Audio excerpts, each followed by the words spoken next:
사람들은 가난의 이유를 여러 곳에서 찾지요. 부모님에게 물려받은 재산이 없어서, 좋은 직장을 구하지 못해서, 월급이 적어서, 운이 나빠서 등등 여러 가지 이유에서 찾습니다. 어느 유명 작가는 가난은 생활 습관의 질병이라고 했습니다. 몸에 나타나는 질병 상당 부분이 잘못된 생활 습관에 기인하듯 가난도 상당 부분 잘못된 생활 습관의 결과라는 것이지요. 당장 편한 것, 좋은 것, 즐거운 것을 우선하다 보니 괴로운 일, 해야 할 일을 나중으로 미루게 되고 이것이 가난의 주요 원인이 된다고 합니다. 현대사회에서 가난의 원인은 여러 가지가 있겠습니다만 오늘은 부처님이 말씀하시는 가난한 이유 6가지에 대해 말씀드리고자 합니다. 부처님께서는 가난의 원인은 6가지 집착에서 비롯된다고 말씀하셨습니다. 불교의 가르침은 무소유를 바탕으로 두고 있다고 많은 분들이 알고 계시지만 절대로 게으르지 말라고 부처님은 가르쳤습니다. 다음은 부처님의 말씀입니다. 6가지 집착이 있기 때문에 온갖 재물을 탕진하고 악도에 들어가게 된다. 6가지란 무엇인가? 첫째는 술을 좋아하여 놀아나는 일이요. 둘째는 불시에 남의 여인의 방에 드나드는 일이요. 셋째는 도박에 빠지는 일이요. 넷째는 쾌락을 지나치게 좋아하는 일이요. 다섯째는 나쁜 법과 사귐이요. 여섯째는 게으름을 피우는 일이니라. 6가지 집착하는 바가 있기 때문에 가난해지며 악도에 들어간다. 첫째는 술에 너무 집착하며 놀아나는 것으로 술과 유의를 좋아하면 재산을 잃을 뿐더러 지혜와 정신까지도 잃게 된다. 둘째는 성적인 욕망과 집착으로 술과 이성의 욕망이야말로 가난해지는 2가지 주된 욕망이다. 셋째는 도박에 빠지는 것이니 오늘날에는 복권, 경마, 주식 등 정직한 노력 없이 허망한 하룻밤의 대박을 꿈꾸는 모든 것들을 포함한다. 넷째는 지나치게 쾌락을 좋아하여 항상 노래 부르고 춤추며 놀기를 좋아하는 것으로 정신이 맑지 못하여 바깥에 쾌락적인 향락에만 빠져 있다면 가난해지는 것은 당연하다. 다섯째는 나쁜 법과 사귀는 것으로 나쁜 것이란 정직한 노동의 대가를 싫어하며 잘못된 방법으로 돈을 모으기를 좋아하고 마땅히 돈을 위해 친구에게도 사기를 칠 수 있는 사람이다. 6번째는 게으름을 피우는 것이니 성실하게 정진하지 않는 게으름뱅이에게 가난이 오는 것은 당연하다. 이 6가지 때문에 사람은 온갖 재물을 탕진하고 악도에 들어가게 된다고 한다. 가난한 사람이 부자가 되고 싶고 돈을 벌고 싶다면 돈에 대한 집착으로 너무 돈에 얽매여서는 안 된다. 오히려 돈에 대한 집착을 놓아버리고 이상의 6가지에 대한 집착을 버려야 한다. 이상의 6가지 삿된 행위만 맑고 청정하게 정화되어 바뀔 수 있다면 부자가 되는 것이 어려운 일이 아니다. 술, 이성, 도박, 놀이, 나쁜 법, 게으름이 6가지를 버리면 저절로 부유한 풍요가 내게 깃든다. 지나간 일에 대해 집착하지 않고 미래에 대해 근심하지 않는다. 현재 얻어야 할 것만을 따라 바른 지혜로 최선을 다할 뿐 다른 생각을 하지 않는다. 미래를 향해 마음을 달리고 과거를 돌아보며 근심 걱정하는 것은 마치 우박이 초목을 때리는 듯 어리석음의 불로 스스로를 태우는 것이다. 오지도 않은 미래를 향해 마음을 애태우고 이미 지나간 과거를 돌아보며 근심 걱정하는 것은 어리석음의 불로 스스로를 태우는 것이다. 현자는 이미 지나간 일에 집착하지 않고 아직 오지 않은 미래에 대해 근심하지 않는다. 다만 지금 이 순간만을 최선의 지혜로 살 뿐 다른 생각을 하지 않는다. 미래에 대한 준비도 하지 말고 과거의 경험과 지혜도 다 버리라는 말이 아니다. 과거와 미래에 대해 집착하는 마음을 버려야 한다는 말이다. 과거도 미래도 놓아버리고 다만 현재를 살아가는 것이 가장 미래를 잘 준비하는 것이며 지나간 과거를 아름답게 회양하는 길이다. 내일 있을 일을 왜 오늘부터 미리 고민해야 하는가? 1년 후에 있을 수능이며 몇 달 후에 있을 진급을 왜 미리부터 고민하고 걱정하느라 나의 에너지를 낭비하는가? 내 인생 황혼의 노년을 왜 지금부터 고민하는가? 짧은 노후에 쓸 작은 마련을 위해 왜 길고 긴 청춘을 다 쏟아버리는가? 어차피 인생은 불안정할 수밖에 없으며 그렇기 때문에 아름다운 것이다. 삶은 생기 어린 것이다. 모든 것이 정해져 있고 확정적이라면 삶은 얼마나 생기를 잃고 따분할 것인가? 내일이 정해져 있지 않고 안정되지 않은 그 사실을 받아들이라. 받아들이는 순간 두려움은 사라지고 현재를 온전히 살아갈 수 있는 지혜가 열린다. 미래에 대한 고민을 버리고 내일이라는 단어는 아예 생각조차 하지 말라. 미래나 내일이라는 것은 우리가 만들어낸 이름일 뿐 실체가 없다. 오직 우리 삶에는 현재만이 있을 뿐이다. 결국 현재를 어떻게 사느냐가 내 삶의 전부를 결정짓는다.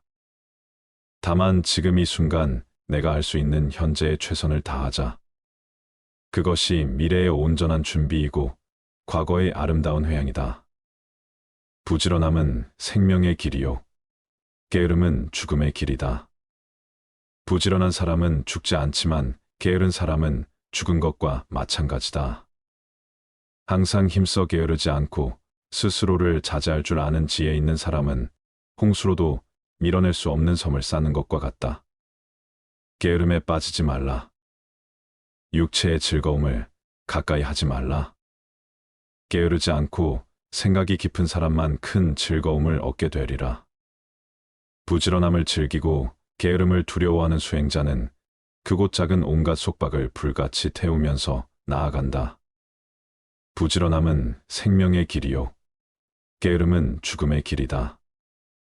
부지런한 사람은 죽지 않는 밝은 생명의 삶을 사는 사람이지만 게으른 사람은 몸은 살아있지만 생명의 몸짓은 이미 죽어있는 자다. 몸뚱이에 대한 집착이 클수록 몸을 움직이기 싫어 게으르며 육체의 쾌락만을 쫓아 이리저리로 휩쓸리는 삶을 살게 된다. 그러한 사람은 끊임없이 업장만 늘려 나가게 되고 죽음의 그림자가 드리운다.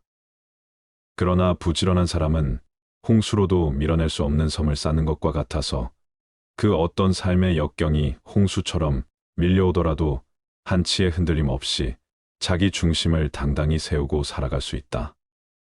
또한 부지런한 자에게 닥쳐오는 크고 작은 온갖 속박과 번뇌 역경을 불같이 태우면서 살아갈 수 있다. 생활의 즐거움만을 쫓아 구하고 모든 감관을 보호하지 않으며 먹고 마시며 정도가 없고 마음이 게으르고 겁이 많으면 악마는 마침내 그를 뒤엎는다. 바람이 약한 풀을 쓸어 넘기는 것처럼 생활의 즐거움만을 구하지 않고 모든 감관을 잘 지키며 먹고 마시며 절도가 있고 항상 정진하여 믿음이 있으면 악마는 그를 뒤엎지 못한다. 마치 바람 앞에 우뚝한 산처럼 생활은 조금 불편해야 좋은 것이다. 너무 편하면 게을러지고 자신의 빛을 잃는다.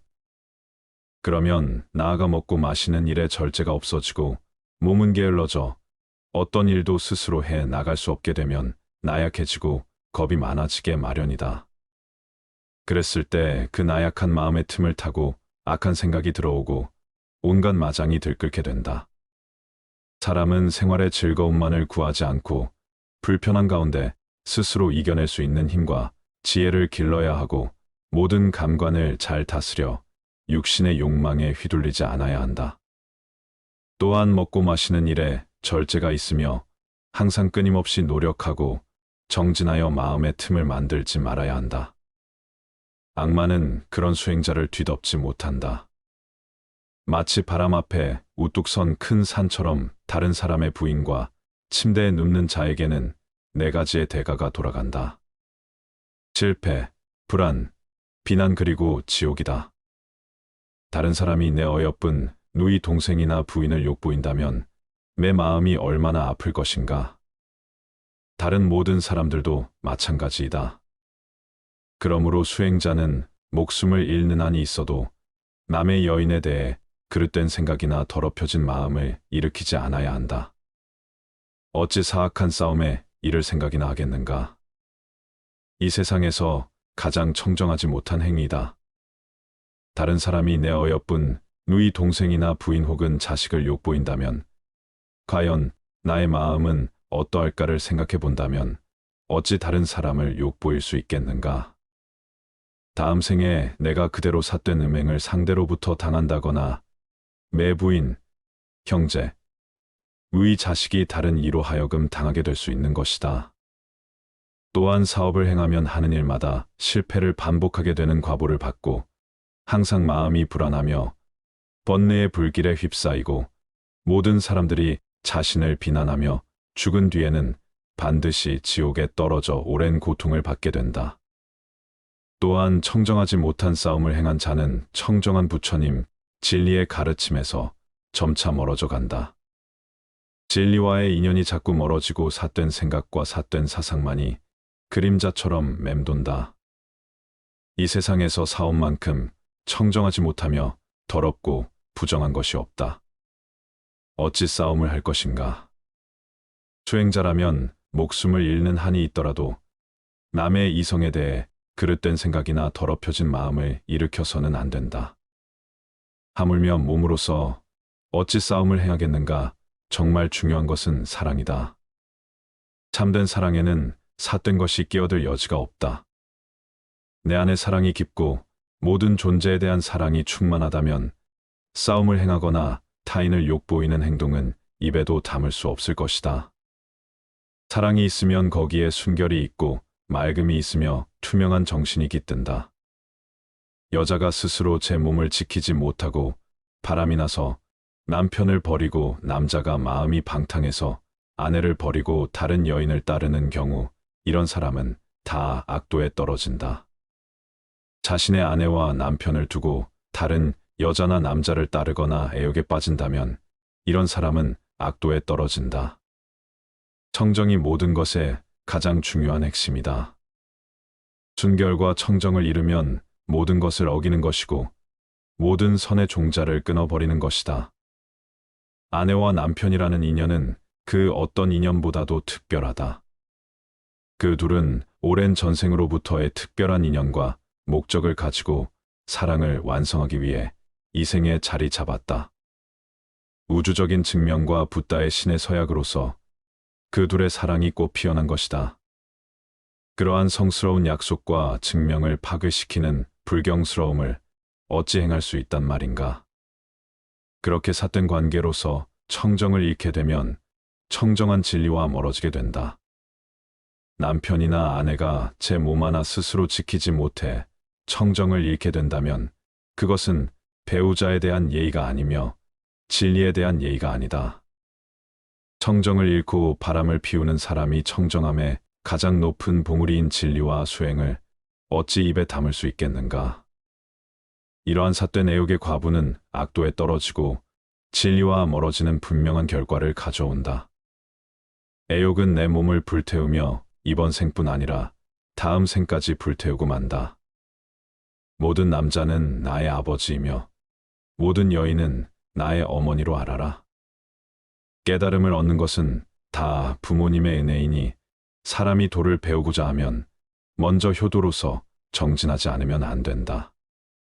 부모를 효도로서 섬기는 데서 오는 과보는 보살이 받는 과보와 동등하다. 부모님의 은혜는 부처님의 은혜와 동등하고 부모님을 섬기는 데서 오는 과보는 불보살님을 섬기는 데서 오는 과보와 동등하다. 부처님께 예경하듯 하나님께 예배하듯 부모님을 섬기고 부모님께 효도를 베푼다면 이 세상의 모든 선행의 으뜸이 된다. 부모님이야말로 지금의 나를 있게 한 뿌리이며 근원적인 인연이기 때문이다. 부모님이나 부부 자식처럼 나와 가까운 인연은 곧 내 안에 업이 투영된 관계라고 볼 수 있다. 그들 속에서 나를 볼 수 있어야 한다. 그들과 나와의 관계는 곧 내 안의 업을 녹이는 공부이기도 하고 나 자신을 성장시켜가는 마음 공부의 생생한 현장이다. 업장 소멸에 열린 장이 바로 가족이요, 부모다. 그렇기에 부모에 대한 효도야말로 우주적인 순리를 따르는 수행이요. 자비의 시작이다. 부모님과의 관계가 바르지 못하다면 그 첫 단추가 나머지 사회생활의 모든 단추를 흐트러지게 만든다. 가족과의 관계, 그 기초 위에서 모든 타인들과의 인연이 성숙되어 가는 것이다. 특히 효도는 모든 자비와 지혜의 첫 단추와도 같다. 그래서 부모님을 공경하는 것은 곧 부처님을 공경하는 것과 같다고 하는 것이다. 부모님처럼 가장 가까운 인연을 소중하게 간직할 수 있어야 한다. 가장 가까운 인연이야말로 내 업의 나눔이니 부모님과의 관계가 껄끄럽고 아름답지 못하다면 그것은 부모님과의 닦아야 할 업이 많은 연유이다. 부모님을 잘 섬기고 부모님께 효도하라. 그것이 업장 소멸의 매우 빠른 길이고 모든 공덕이 그로 인해 시작된다. 사물에 통달한 사람이 평화로운 경지에 이르러 이와 같이 선언하라. 살아있는 모든 것은 다 행복하라, 평안하라, 안락하라. 마치 어머니가 목숨을 걸고 외아들을 지키듯이 모든 살아있는 것에 대해서 한량없는 자비심을 바라라. 또한 온 세계에 대해서 무한한 자비를 행하라. 서 있을 때나 길을 갈 때나 앉아 있을 때나 누워서 잠들지 않는 한 언제나 이 자비심을 굳게 가지라. 자비심에도 연습이 필요하다. 무작정 자비심이 일어나지 않는 것에 화를 내거나 답답해 할 필요는 없다. 우리 마음은 연습하고 반복되는 것에 대한 흡수율이 뛰어나기 때문에 자비심에도 연습이 필요한 것이다. 살아있는 모든 것은 다 행복하라, 평안하라. 안락하라는 자비성을 내가 만나는 모든 대상에게 전하라. 입으로도 전하고 마음으로도 전하라. 처음에는 입으로 염송하지만 그것이 반복되다 보면 자비심이 내 세포 하나하나에까지 전달되었는데 존재 자체가 자비심으로 차오르게 되는 밝은 전환을 경험하게 될 것이다. 자비의 개성을 입으로 염하고 마음으로 생각할 때 그 개성은 특별한 에너지와 기운으로 나와 내 주변의 세계에 고스란히 전달된다. 이 세계를 밝히기 위한 노력으로 불교의식에는 주관과 발언이라는 독특한 방식이 있다. 입으로 마음으로 남을 위해 축원해주고 발언해주는 것이 언뜻 보기에는 너무나도 작은 것처럼 느껴질지 모르지만 진리의 언어는 자비가 담긴 축원에 있다. 자비의 개성을 세상 모든 이들을 향해 축복의 단비로 내릴 수 있도록 뿜어주라. 자비심이야말로 모든 이들이 실천해야 할 가장 중요한 진리의 덕목이다. 일체 모든 존재에게 한량없는 자비의 마음을 바라라. 살아있는 모든 것은 다 행복하라. 평안하라, 안락하라라는 자비의 개성을 늘 잊지 말고 내가 만나는 모든 존재들을 향해 나누어 주라. 이 한마디 개성을 읊을 때 내 마음은 한없는 자비로 넘치며 내 주위는 자비의 광명으로 물결친다. 온 세계를 향해 한량없는 자비심을 내라. 모두가 부자를 꿈꾸지만 가난한 사람은 자신이 왜 가난한지 잘 알지 못한다고 합니다. 가난한 사람은 자신의 가난을 한탄하고 자기 가치에 대해 회의적이며 자존감이 낮다고 합니다. 다음은 가난한 생활 습관 중 간과하기 쉬운 7가지입니다. 첫 번째, 미루는 습관. 할 일을 내일로 미루는 습관을 갖고 있다. 그 일을 하기보다는 하지 못한 변명거리를 생각해내는데 많은 시간을 쓴다. 어려움에 처하면 그것을 발전의 도약대로 삼기보다는 타협한다. 퇴로를 모두 없애 물러설 수 없게 하는 대신 실패한다면 무엇을 할지 계획을 세운다. 두 번째, 무관심. 모든 일에 의욕이 없고 게으르고 무관심하다. 세 번째, 자신이 없다. 매사에 자신감이 없다. 자신의 생각을 다른 사람에게 허가받으려 하는 습관을 갖고 있다. 네 번째, 의심과 핑계. 자신의 실패를 가리기 위해 변명과 핑계가 많다. 그리고 성공한 사람들을 질투하거나 비판한다. 다섯 번째, 걱정 불안. 늘 걱정 불안이 많다. 6번째, 남 탓하기. 내 잘못은 없고 다른 사람에게서 잘못을 찾으려 한다. 7번째, 부정적이다. 어떤 상황에서든 부정적인 측면을 본다. 성공에 집중하지 않고 실패 가능성만 생각하고 이야기한다. 늘 적절한 때가 오기만을 기다린다. 현대사회에서 가난의 원인은 여러 가지가 있겠습니다만 부처님이 말씀하시는 가난한 이유에 대해 말씀드렸습니다. 평균 수명의 증가와 함께 노후의 기간이 길어지면서 노후에도 안정적으로 생활할 수 있는 준비가 절실해지고 있는데요. 이러한 배경 속에서 노후 준비는 단순한 선택이 아닌 필수가 되었으며 이를 위한 체계적인 계획과 실행이 요구됩니다. 과거의 금융 환경을 되돌아보면 높은 예금, 금리와 안정적인 경제 성장률로 인해 노후 준비에 큰 어려움을 느끼지 않았습니다. 하지만 금융시장의 변동성 증가와 글로벌 경제의 불안정성, 그리고 금리의 하락 등 현재의 환경은 노후 자금을 준비하기에 많은 도전을 안겨주고 있습니다. 오늘은 노후의 자산 관리에 대하여 말씀드리겠습니다.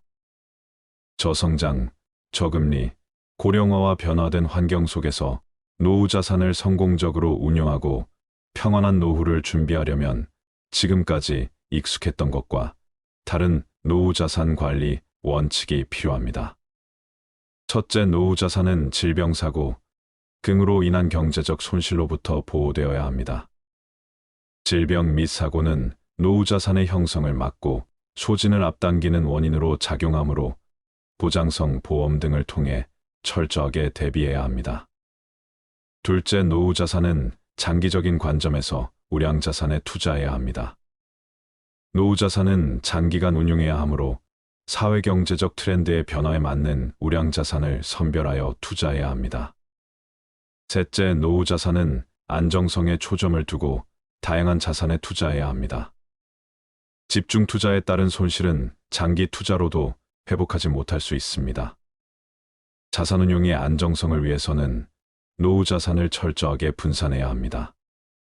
넷째, 노후 자산은 자신에게 맞는 자금 계획을 세우고 그에 맞게 자산을 운용해야 합니다. 길어진 수명과 낮아진 금리는 노후 자산 관리에 있어서 새로운 생각을 요구합니다. 자산 규모보다는 현금 흐름을 중시하는 관점을 가져야 하며 자신에게 맞는 인출 계획을 세우고 적립 시기부터 그에 맞게 노후 자산을 운용해야 합니다. 여러분께서는 노후 자금으로 평생 1억 원 정도를 모았다고 가정했을 때 과연 이 1억 원을 어떻게 하시겠습니까? 3번. 1억 원을 그대로 보험회사 즉 연금으로 맡겨서 매달 50만 원씩 연 600만 원을 받는다. 2번. 1억 원으로 지방의 부동산에 투자하여 저렴한 빌라나 아파트를 사서 매달 3,040만 원씩 월세를 받는다. 3번. 안전하게 은행에 예금해 놓는다. 4번. 1억 원으로 은행 우량주를 사서 매달 배당금을 30만 원씩 받는다. 여러분은 이 중 어떤 선택을 하시겠습니까? 한 번의 경우 매달 50만 원씩이라는 작지 않은 생활비를 받기는 하지만 1억이라는 돈은 소득이나 투자 없이 계속 쓰기만 한다면 정확히 5년 안에 모두 소진될 수 있다는 단점이 있습니다. 두 번의 경우 고령화 저출산으로 점점 경제활동 인구들은 핵심 도시로 모여든다는데 만약 그런 현상이 발생하면 오히려 지방은 수요자를 찾지 못해 오랫동안 공실로 비워둘 가능성이 있고 자칫하면 자산 가치를 크게 까먹을 수 있는 상황이 발생할 수도 있기 때문에 지방 아파트 임대소득으로 노후 생활을 하겠다는 것은 어느 정도의 위험성을 가지고 있다고 볼 수 있습니다. 세 번의 경우 가장 안전하며 원금을 지킬 수 있다는 장점은 있지만 요즘 같은 저금리 시대에는 1년을 은행에 놔둬도 1억, 3년을 놔둬도 이자가 거의 없다는 단점이 있습니다. 네 번의 경우는 노후 자금으로 저가주 중심의 리스크가 큰 주식을 사는 것이 아니라 우량주 중심의 투자를 해서 그 회사의 주주가 되어 정해진 수익에 대한 배당을 받는 것을 이야기합니다. 단 우량주를 사면 당장은 주식이 얼마 주지 않을 수도 있지만 이때 중요한 것은 주식을 사서 무조건 올라야 한다는 개념보다는 매달 매년 얼마의 현금, 즉 배당금을 받을 수 있는가에 초점을 맞추는 것입니다. 예를 들면 은행주 중에는 5%의 배당금을 받을 수 있는 것들도 있습니다. 은행에 예금으로 넣어두면 1% 이자를 받지만 은행의 주주가 되면 5%의 배당금을 받게 되는 것이죠. 그렇다면 도대체 노후의 자산 관리는 어떻게 하는 것이 현명한 선택일까요? 우리가 노후의 자산을 관리하는 방법은 다양하지만 노후 은퇴자분들이 가장 꿈꾸는 재정관리의 원칙은 돈이 줄어들지 않는 것입니다. 요즘 은행 이자가 많아도 2에서 3%대인데 우리가 원금은 지키면서 연 5%만 받을 수 있어도 은행 이자의 2배가 되는 것이죠. 자산은 크게 부동산 자산과 금융자산, 보험자산, 기타 자산으로 나눌 수 있습니다. 부동산 자산의 경우 주거용 부동산, 상업용 부동산, 토지와 임야와 같은 대지가 있으며 금융자산은 주식펀드, 예금, 현금성 자산이라고 보시면 됩니다. 보험자산은 보장성 보험이나 저축성 보험, 투자성 보험이며 마지막으로 기타 자산은 회원권이나 차량 고가의 미술품 등입니다. 자산은 나이에 따라 보유해야 하는 자산의 비율이 다른데요. 30대라면 이제 막 집을 구매하거나 전세를 얻을 확률이 크기 때문에 부동산 자산이 가장 큰 비중이고 금융보험 자산은 상대적으로 낮을 겁니다. 그러나 점점 꾸준한 저축을 통해서 금융보험 자산을 늘려갈 필요가 있습니다. 60세에는 부동산 자산보다는 금융보험 자산이 많아야 하는데 그렇지 않다면 하우스푸어가 되는 것이죠. 또 우리가 주식형 자산이라고 하면 주식 직접 투자도 있고 주식을 기초 자산으로 하는 에트나 펀드 같은 것들은 더 높은 기대의 수익을 바랄 수는 있지만 반대로 위험성도 있기 때문에 손해볼 확률도 그만큼 높습니다. 그래서 자산 금액에 따라 다르지만 노후를 안정적으로 관리하면서 내 자산에서 월 5% 정도 수익이 생기고 그 돈으로만 생활할 수 있다면 최소한 내 돈을 지킬 수 있다는 생각을 하기 때문에 그런 점에서 노후의 가장 중요한 개발자가 바로 분산 투자입니다. 분산 투자는 예금, 주식, 부동산, 채권, 금 등을 아우르는 금융시장에서 변동성과 방향성이 다른 자산들의 각각 자금을 분산하는 행위를 말하는데요. 즉, 우리가 가진 돈을 모두 한 곳에 넣는 것이 아니라 안전자산이라고 말하는 은행예금이나 또는 채권형 자산, 국채, 공채와 같은 자산과 이런 안전자산과는 반대에 있는 주식형 자산, 그 가운데 있는 중립형 자산, 그것들을 적절하게 잘 섞어서 운용하는 것을 이야기합니다. 또한 노후에는 고정자산인 부동산 또한 결국 주택연금 등으로 잘 금융화시킬 수 있어야 하는데요. 그렇다면 예금과 부동산은 알겠는데 노후의 주식은 어떻게 투자하는 것이 현명할까요? 모든 자산 관리는 각각 처한 형편에 따라 다를 수밖에 없습니다. 그렇지만 많은 전문가들이 노후 자산 관리에서 공통적으로 이야기하는 것은 있는 자산을 가능하면 연금화하라는 것인데요. 목돈을 가지고 있는 사람보다는 목돈을 연금화시킬 수 있다면 그것이 노후에는 훨씬 안정적이라고 이야기하고 있습니다. 우리가 노후에 목돈을 가지고 있으면 든든한 마음보다는 왠지 불편한 마음이 드는데요. 이 돈을 어떻게 관리해야 할까부터 심지어 목돈이 있다는 것을 자식이나 주변 지인들이 알기라도 하면 이런저런 이유로 빌려달라고 하기도 합니다.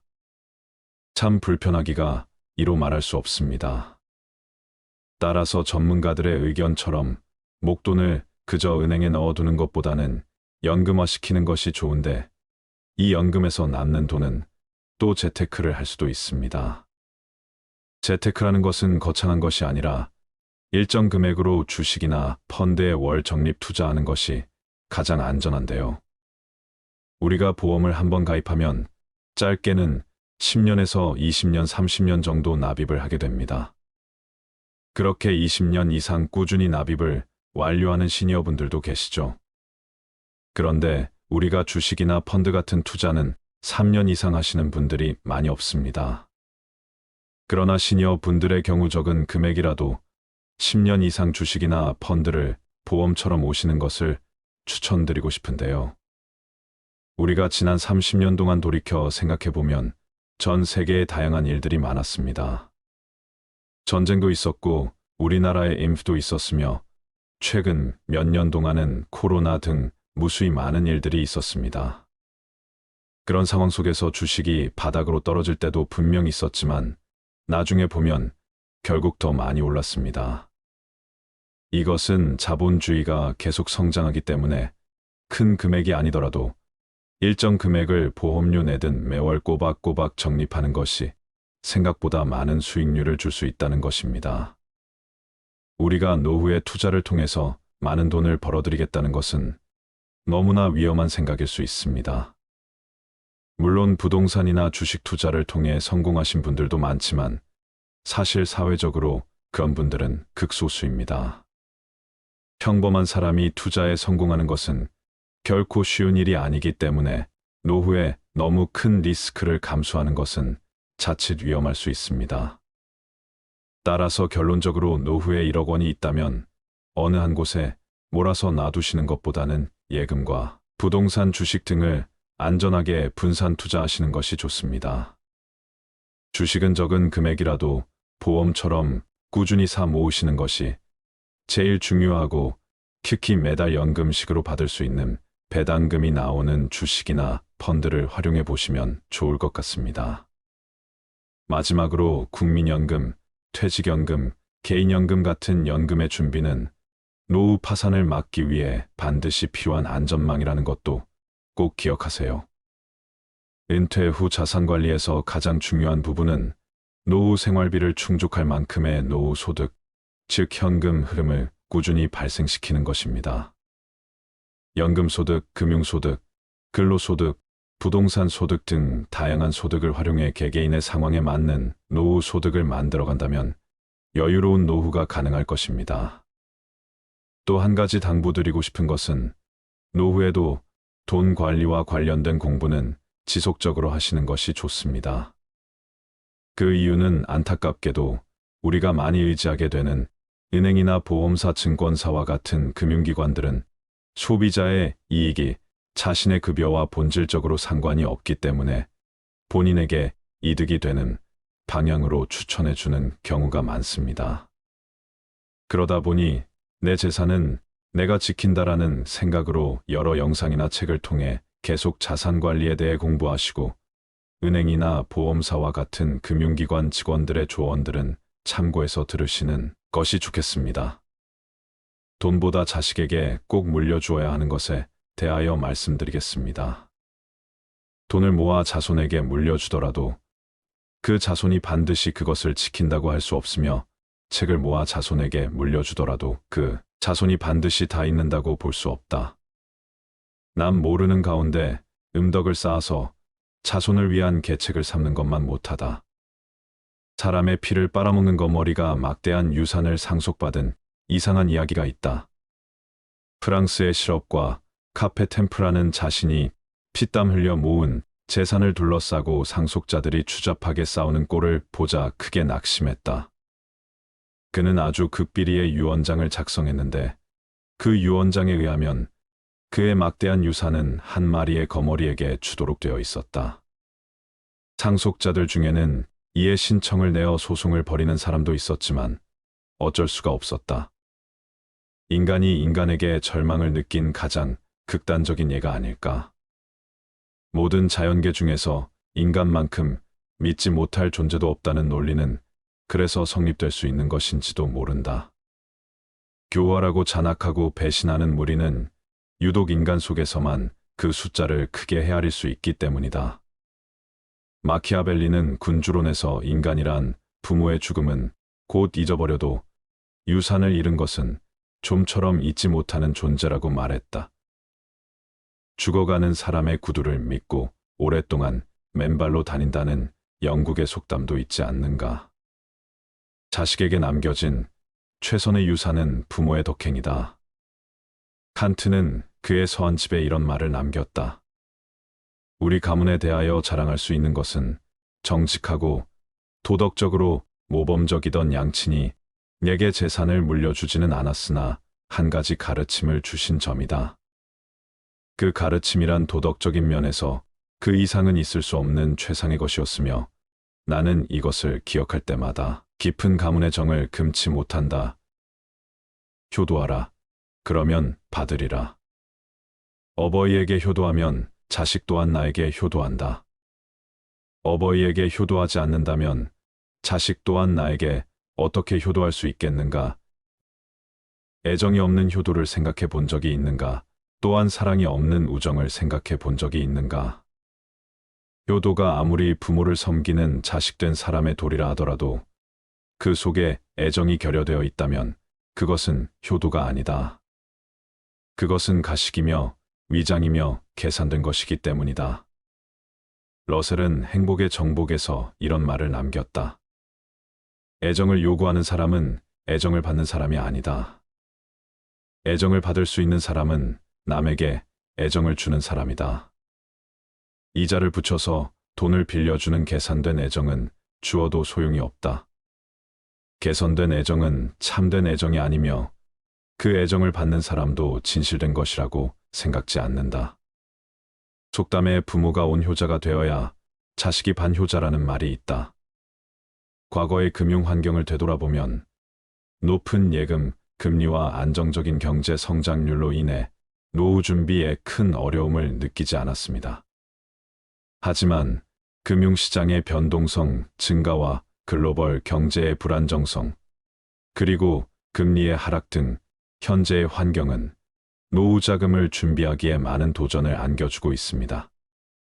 저성장, 저금리, 고령화와 변화된 환경 속에서 노후 자산을 성공적으로 운용하고 평안한 노후를 준비하려면 지금까지 익숙했던 것과 다른 노후 자산 관리 원칙이 필요합니다.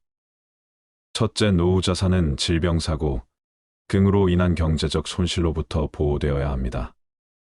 질병 및 사고는 노후 자산의 형성을 막고 소진을 앞당기는 원인으로 작용하므로 보장성 보험 등을 통해 철저하게 대비해야 합니다. 둘째, 노후 자산은 장기적인 관점에서 우량 자산에 투자해야 합니다. 노후 자산은 장기간 운용해야 하므로 사회경제적 트렌드의 변화에 맞는 우량 자산을 선별하여 투자해야 합니다. 셋째, 노후 자산은 안정성에 초점을 두고 다양한 자산에 투자해야 합니다.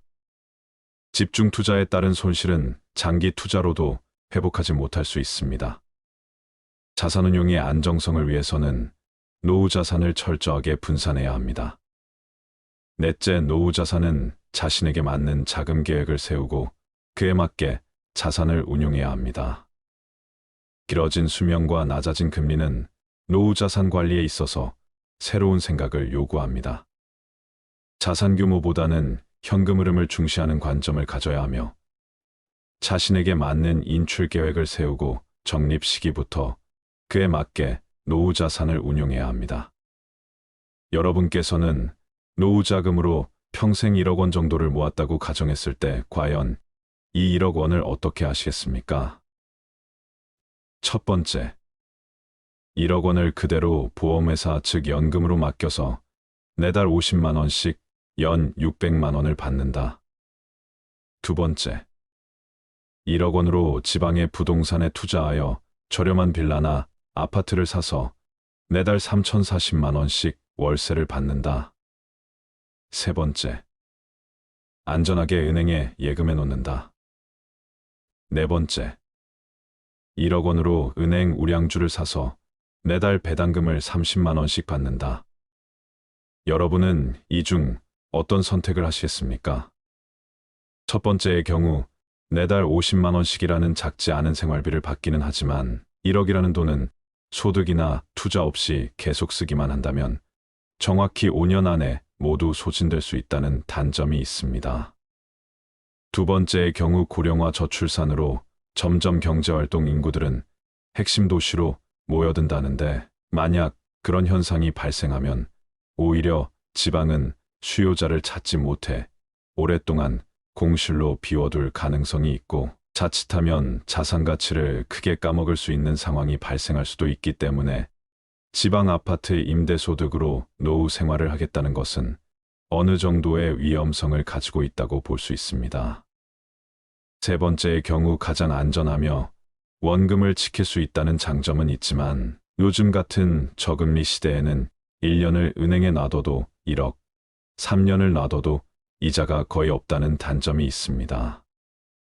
네 번째의 경우는 노후 자금으로 저가주 중심의 리스크가 큰 주식을 사는 것이 아니라 우량주 중심의 투자를 해서 그 회사의 주주가 되어 정해진 수익에 대한 배당을 받는 것을 이야기합니다.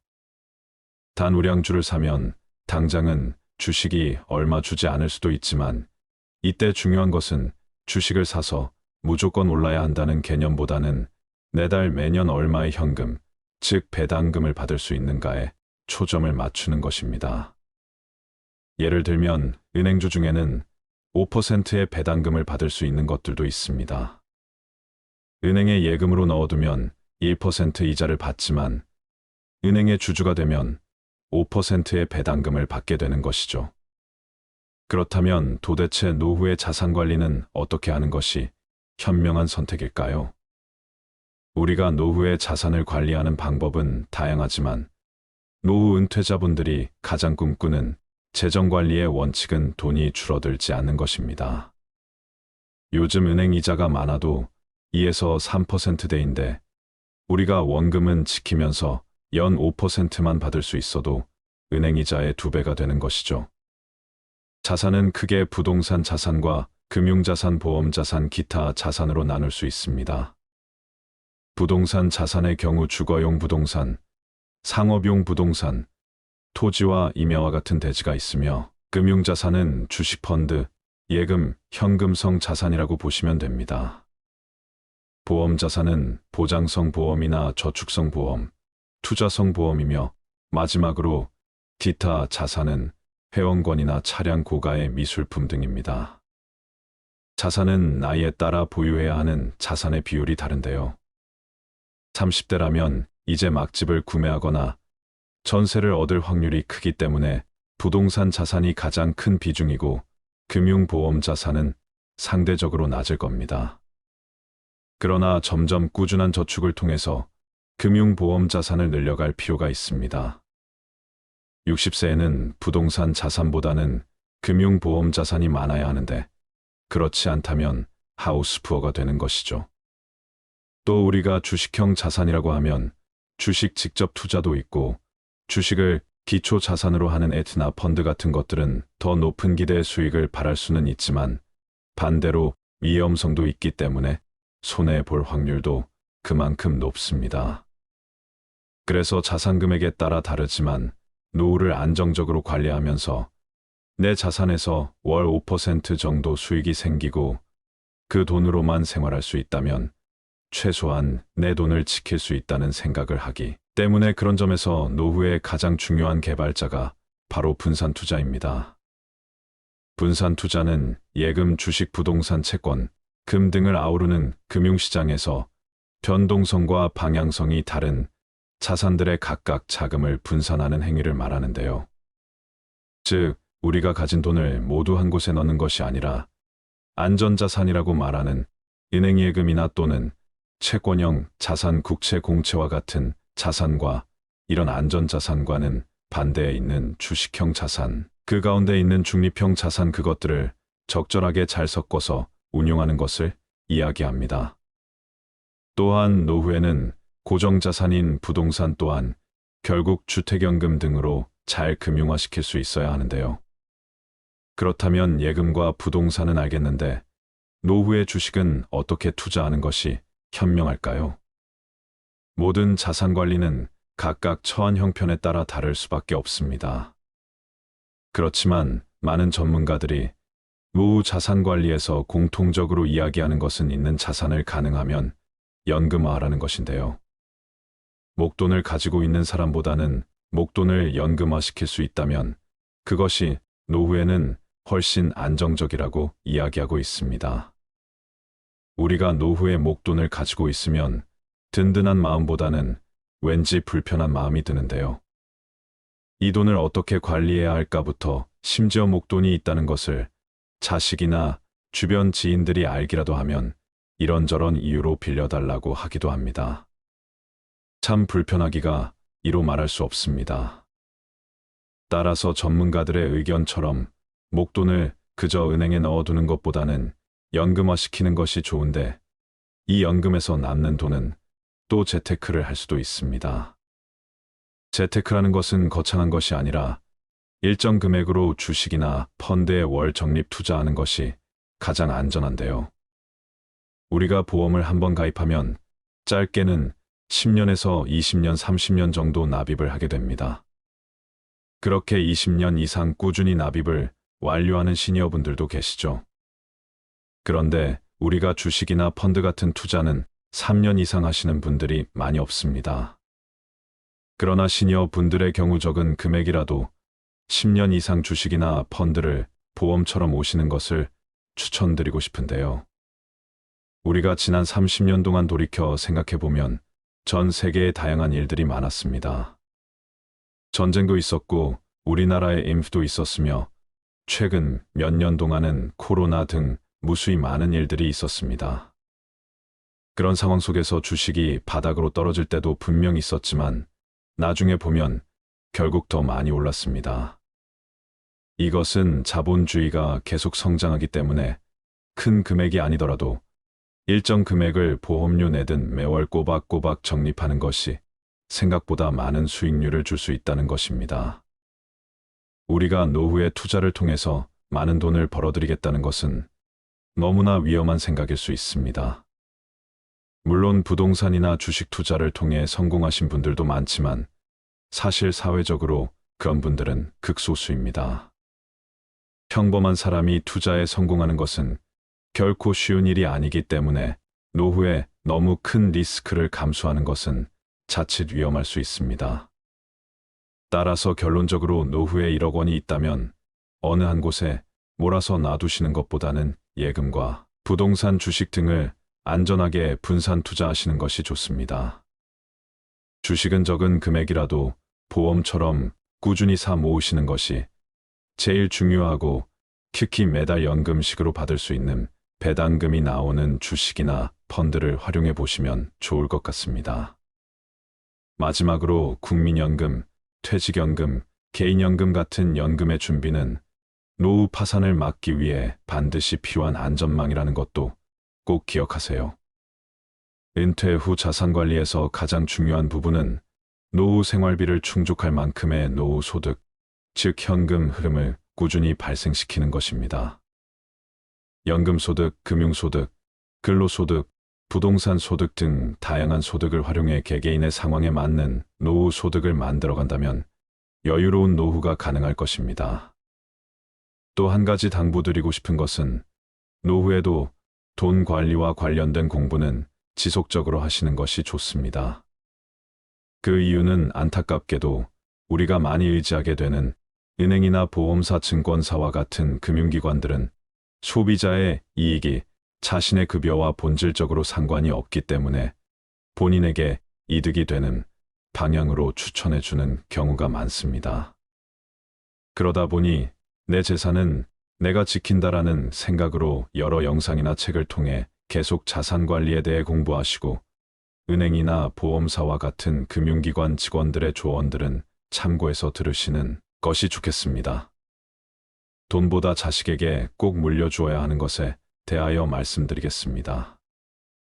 돈을 모아 자손에게 물려주더라도 그 자손이 반드시 그것을 지킨다고 할 수 없으며 책을 모아 자손에게 물려주더라도 그 자손이 반드시 다 읽는다고 볼 수 없다. 남 모르는 가운데 음덕을 쌓아서 자손을 위한 계책을 삼는 것만 못하다. 사람의 피를 빨아먹는 거머리가 막대한 유산을 상속받은 이상한 이야기가 있다. 프랑스의 실업과 카페 템프라는 자신이 피땀 흘려 모은 재산을 둘러싸고 상속자들이 추잡하게 싸우는 꼴을 보자 크게 낙심했다.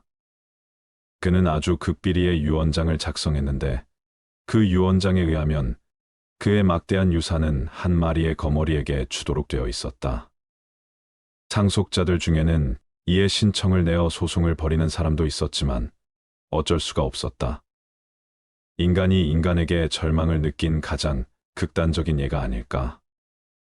모든 자연계 중에서 인간만큼 믿지 못할 존재도 없다는 논리는 그래서 성립될 수 있는 것인지도 모른다. 교활하고 잔악하고 배신하는 무리는 유독 인간 속에서만 그 숫자를 크게 헤아릴 수 있기 때문이다. 마키아벨리는 군주론에서 인간이란 부모의 죽음은 곧 잊어버려도 유산을 잃은 것은 좀처럼 잊지 못하는 존재라고 말했다. 죽어가는 사람의 구두를 믿고 오랫동안 맨발로 다닌다는 영국의 속담도 있지 않는가. 자식에게 남겨진 최선의 유산은 부모의 덕행이다. 칸트는 그의 서한집에 이런 말을 남겼다. 우리 가문에 대하여 자랑할 수 있는 것은 정직하고 도덕적으로 모범적이던 양친이 내게 재산을 물려주지는 않았으나 한 가지 가르침을 주신 점이다. 그 가르침이란 도덕적인 면에서 그 이상은 있을 수 없는 최상의 것이었으며 나는 이것을 기억할 때마다 깊은 가문의 정을 금치 못한다. 효도하라. 그러면 받으리라. 어버이에게 효도하면 자식 또한 나에게 효도한다. 어버이에게 효도하지 않는다면 자식 또한 나에게 어떻게 효도할 수 있겠는가? 애정이 없는 효도를 생각해 본 적이 있는가? 또한 사랑이 없는 우정을 생각해 본 적이 있는가? 효도가 아무리 부모를 섬기는 자식된 사람의 도리라 하더라도 그 속에 애정이 결여되어 있다면 그것은 효도가 아니다. 그것은 가식이며 위장이며 계산된 것이기 때문이다. 러셀은 행복의 정복에서 이런 말을 남겼다. 애정을 요구하는 사람은 애정을 받는 사람이 아니다. 애정을 받을 수 있는 사람은 남에게 애정을 주는 사람이다.